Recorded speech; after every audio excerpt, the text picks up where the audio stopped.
સતગુરુ ભીમરામ મહારાજની જય। પધારેલા હરિગુરુ સંતની જય। हे ज नाम नयन में रम रहाने जानत विरला को जाको पूरा सतगुरु मिला नेवा को मालूम होय। तो શું કીધું તો કે નામ નયન में રમ રહા કે નામ નયન માં રમી રહ્યું છે પણ આપણને એની ખબર નથી। આપણે અટકળ અનુમાનથી બધાય ગોતીએ છીએ તો એમ જડે એવું નથી। પરમાત્મા કોઈ મેળવવા જેવો નથી, કારણ કે વ્યક્તિ હોય ને તો એને મેળવવાની હોય, પણ પરમાત્મા તો અદ્ભુત શક્તિ છે। એ તો અનુભવ આવે, એનો અહેસાસ થાય, અનુભવમાં આવે। એ જોવાય એવો નથી, એ અરૂપ છે, એ અમાપ છે, એ માપી શકાય એવો પણ નથી, કારણ કે એ નામે જ બધાય તેરા છે। એ નામ જાણવું હોય ને તો કોઈ આવા સદગુરુ પૂરા મળે ને તો એ આ નામની ઓળખાણ કરાવે, અને એ નામની ઓળખાણ થાય ને પછી આ જે તેરા છે ને એ બધાય નામે જ તેરા છે। અને નામનો જ મહિમા છે। તો કે આપણે છે ને રામનું નામ લઈએ તો શું કીધું તો કે રામનું નામ કીધું, રામ નહીં, રામનું નામ લેવાનું છે। અને આપણે ખાલી ઘાટને જોઈએ છીએ કે અમે રામને ભજીએ, કૃષ્ણને ભજીએ છીએ, પણ એ રામ કે કૃષ્ણ તો એક પ્રતીક છે। એ આપણે ઘડ્યા છે ને આપણે બેહાયરા છે, પણ એમાં જે પ્રગટ હાલતો ચાલતો બોલતો પરમાત્મા જે પ્રગટ એમાં રમી રહ્યો હતો ને એ મારા ને તમારા ઘટમાં પ્રગટ બિરાજમાન છે। કારણ કે જે કૃષ્ણમાં રમતો હતો ને એ જ મારામાં છે ને એ જ તમારામાં છે, એ જુદો નથી, કારણ કે પરમાત્મા એક જ છે। અને એ આદિ અનાદિનું તત્વ એ હંમેશા છે, હતું ને રહેશે, એ જાવા આવવા વાળું નથી। અને એ નામને જાણવાનું છે, એટલે આપણે ગાઈએ છીએ કે નામ હે તેરા તારણહારા કબ તેરા દર્શન હોગા जिनकी प्रतिमा इतनी सुंदर वो कितना सुंदर होगा। ગાય છે પણ એને પાછો એ શબ્દને વાગોળતા નથી, સમજતા નથી। એમાં એમ જ કીધું કે જિનકી પ્રતિમા ઇતની સુંદર, તો એ પ્રતિમામાં રહેવા વાળો કેટલો સુંદર, તો એ આ સૃષ્ટિનું સર્જન કરનારો છે ને એને જાણવાનો છે। અને એ આ ઘટમાં બિરાજમાન છે, અને ઘટમાં કયો ને તો ઠેરાય એવો નથી। ઘટમાં જોવો, ઘટમાં બહાર ભીતર એક નિરંતર છે, ઘટમાંય છે ને પટમાંય છે, પણ એ ઓળખાય ને તો એનો અનુભવ થાય। એટલે એક વાણીમાં કીધું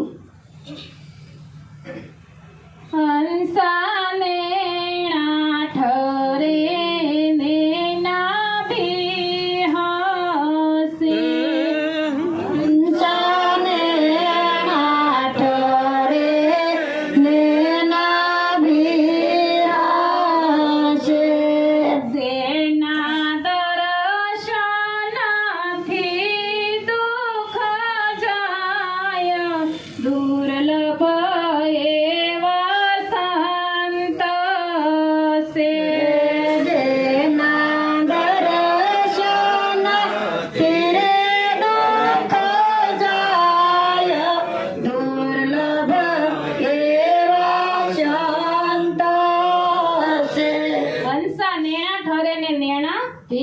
તો કે આપણને બાળક જન્મે ને તો આ આંખ તો બધાયને મળે છે, પણ દ્રષ્ટિ નથી મળતી। દ્રષ્ટિ તો આ સંત સદગુરુના શરણે જાવ ને, સદગુરુ આપણને દ્રષ્ટિ આપે છે। એ દ્રષ્ટિથી પરમાત્માને જોઈ શકાય, એનું વર્ણન કારણ કે વર્ણન નથી થઈ શકતું। વર્ણનમાં આવે ને તો એ વાણી વિરામ પામે છે, વર્ણન એનું થાય એવું નથી, અવર્ણનીય છે। એટલે પછી એ દ્રષ્ટિ સદગુરુ દિવ્ય દ્રષ્ટિ આપે। જે દ્રષ્ટિ કુરુક્ષેત્રના મેદાનમાં અર્જુનને આપી હતી ને કૃષ્ણએ, તો કૃષ્ણ દેખાતો હતો, પછી બીજામાં દેખાતો પરમાત્મા નહોતો। એટલે કૃષ્ણએ શું કીધું કે હે અર્જુન, તું જે મને જોશો ને એ હું નથી, કારણ કે અર્જુન ઘાટને જોતો હતો, તો એ પરમાત્મા તો અઘાટ છે, એ ઘાટમાં આવે એવો નથી, એ અમાપ છે। અને પછી સમજાય ને પછી તો આખી નખશીક પરિભ્રમ પરમાત્માની જ મૂર્તિ છે। ઘાટ એમાં ઘાટ કયો ને તોય નામ છે, અને અઘાટ કયો તોય નામ છે, પછી અહીંયા જુદું નથી। પણ કારણ કે જ્યાં સુધી નથી ખબર ને ત્યાં સુધી આપણને સમજાય નહીં, અને એકમાં દેખાય ને બીજામાં દેખાતો નથી. એટલે એક દ્રષ્ટાંત છે. એક ભાઈ ગુરુ મહારાજના શરણે ગયા, એટલે ગુરુ મહારાજે કીધું કે પરમાત્મા અણુ અણુમાં છે. તો એને તો એવી ગ્રંથિ બંધાઈ ગઈ કે પરમાત્મા અણુ અણુમાં છે. પછી એક વખત રસ્તા ઉપર હાલ્યા જતા હતા ને તો હાથી હામો મળ્યો, હાથી ગાંડો થયો હતો. તો માવત બેઠો બેઠો કે આઘા રહેજો, હાથી ગાંડો થયો છે, આઘા રહેજો. તો ઈ મારી જેવો થોડોક હતો ને ઢીલો પોસો, એટલે કે પરમાત્મા અણુ અણુમાં છે, ઈ થોડા નુકસાન પુગાડે. એટલે આયલો ગયો, હાથીએ ઊંઢમાં ચડાવીને કર્યો ઘા. તો આડકા ભાંગી ગયા, પાસા પાટા ને પીંડીને કરીને 2-3 દી થયા ને એટલે ગયો આ ગુરુ મહારાજ પાસે કે ગુરુ મહારાજ તમે તો કહેતા હતા ને કે પરમાત્મા અણુ અણુમાં છે. તો ઈ કે તો હું વાત થયું, શું થયું કે વાત કર મને માંડીને. એટલે વાત કરી તો કે તને હાથીમાં દેખાણો, તો તને માવતમાં નહોતો દેખાતો. હાથીમાં દેખાતો તો માવતમાં દેખાવો જોઈએ, કારણ કે કીડીથી માંડીને કુંજર સુધી, અણુથી માંડીને મેરુ સુધી પરિબ્રહ્મ પરમાત્માની મૂર્તિ સળંગ સૂત્ર એક જ છે, બીજો કોઈ નથી. અને ઈ દ્રષ્ટિ દિવ્ય દ્રષ્ટિ મળે ને ત્યારે, કારણ કે આ આંખ તો છે ને ખાલી આ કાચની આંખ છે, અને ઈ આંખમાંથી જે અંદર બેઠો બેઠો જોવા વાળો છે ને ઈ જુદો છે. આ ઘર છે તો રમેશભાઈ એમ ન કહી શકે કે હું ઘર છું. રમેશભાઈ તો આ ઘરમાં રહેવા વાળા છે. એવી રીતે આ કાયા રૂપી મકાન છે ને, કોઈએ હંસલો કીધો, કોઈએ મોરલો કીધો છે, કોઈએ મંદિર કીધું છે, કોઈએ બંગલો કીધો છે. તો આ એમાં રહેવા વાળો પરમાત્મા તો છે ને એનાથી જુદો છે, ઈ નથી, એમાં આવતો નથી. એટલે પછી કીધું કે હંસાની રમણતા જેના નયનોમાં, હંસાની રમણતા જેના નયનોમાં, દોષ દ્રષ્ટિ ના હોય લગાર, દુર્લભ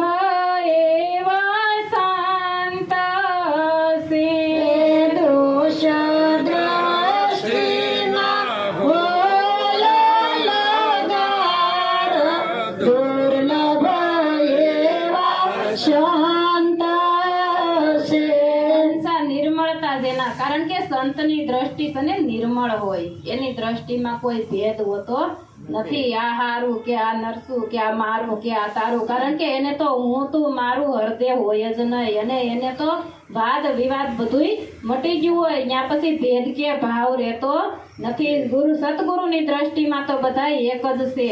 અને સતગુરુ આપણે એમ કહેતા હોય કે આ ઘાટ છે ને, એ ઘાટનો મહિમા તો છે જ, કારણ કે ઘાટે ગયા વગર આ ઓળખાણ થાય એમ નથી. પણ સતગુરુ તો કે જે સત્ય છે ને એ ગુરુ છે. જે મારું ને તમારું સ્વરૂપ છે ને એ સત્ય છે, અને એ જ ગુરુ છે. અને સતગુરુ તો કે જે સંત કોને કહેવાય, તો કે જે સત્યને જાણે ને એને સંત કહેવાય. સત્યને જાણે અને જણાવે એનું નામ સંત. એટલે આ એની દ્રષ્ટિમાં એ દ્રષ્ટિ અભેદ છે, એની દ્રષ્ટિમાં ક્યારેય ભેદ હોતો નથી. એટલે કીધું કે જેની વાણી અમૃત જેવી, પિતા આવે અમીના ઓડકાર, હંસા દુર્લભ એવા સંત છે. તો કે એની વાણી પણ એવી હોય, જેની દ્રષ્ટિ નિર્મળ હોય ને એની વાણી એવી, એના નેણ ને વેણ બે એક જ હોય, પછી એમાં ફરક રહેતો નથી. એટલે પછી એની વાણી, કારણ કે સંતો હોય એની વાણીમાંથી જે મુખમાંથી શબ્દ નીકળતા હોય ને તો એ આપણને સાંભળતા એમ થાય કે સાંભળા જ રાખી, એમાં આપણને અપસરો થતો નથી. એમાં આપણને આનંદ જ આવ્યા રાખે, કારણ કે એ આનંદ સ્વરૂપ છે. જ્ઞાન છે ને એ આનંદ સ્વરૂપ છે, પોતાનું સ્વરૂપ. એટલે એ એમાં આપણને આનંદ જ આવે છે. અને એ અમૃત જેવી વાણી છે. બીજી ક્યાંક આપણે બહાર મુખ વાણી સાંભળો ને તો ઘડીક થાય ને તો આપણને એમ થાય કે આ માણસ અહીંથી જાય તો સારું, પણ સંતની વાણીથી કોઈને અખો આવ્યો નથી. એ અમૃત જેવી વાણી છે. પછી કીધું કે હંસા ભમરી જેવી જેની ભાવના, હંસા ભમરી જેવી રે જેની ભાવના, હરી પોતાના રૂપે રાજી થાય, દુર્લભ એવા સંત છે. હરી પોતાના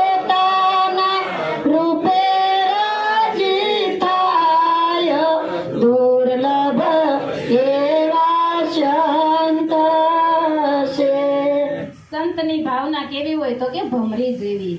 ભમરી છે ને એ ઈયળને પકડે પછી એના દરમાં લઈ જાય અને એક ડંખ મારે તો જે ગુંડલું વળી જાય ને એને ભમરી પછી અડતી નથી. પણ હામી ઝાડ થાય, ડંખ મારે ને એટલે ઝાડ થાય. એક ડંખ મારે, બે ડંખ મારે, એને પાંખું ફૂટી જાય અને ઈ ઉડવા લાગે છે અને ઈ ઈયળને પોતા સમાન બનાવી દે છે ભમરી. એમ સતગુરુ છે ને ઈ જુદો રાખતા નથી, ઈ તો પોતા સમાન જ બનાવી દે છે.